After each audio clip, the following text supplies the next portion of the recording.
All right, air fryer. I think I did long enough. It already feels kind of like flaky. I'll try this bite. Let me take a picture of it. Yeah. I was showing it to Maya and she was like, It's still frozen in the middle. yeah, that's what I don't like about the air fryer. I'll cook it some more. Alright, I cooked it a little bit longer. Ooh, it's hot. It's hot. Can't break it, but there's some steam in here, which is good, I guess. I'm gonna break it. So it's almost like a flaky, crispy, crunchy, flaky. Hopefully it's not as chewy. Oh yeah. They're gonna see what her last spell is. They're gonna know. Much better. Much better.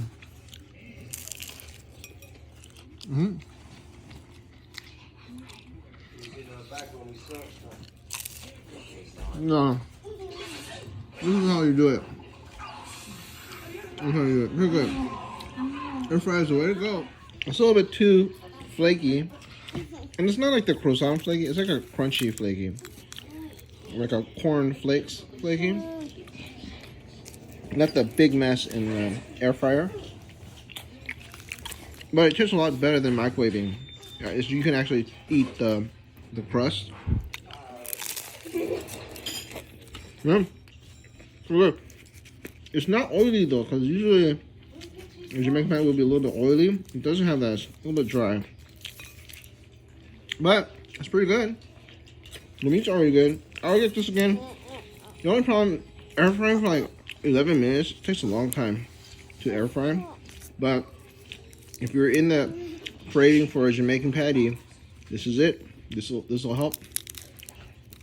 Right here. This satisfies my craving 90%. I still want what I had before, which is a little bit greasier crust, greasier pastry, and not so dry.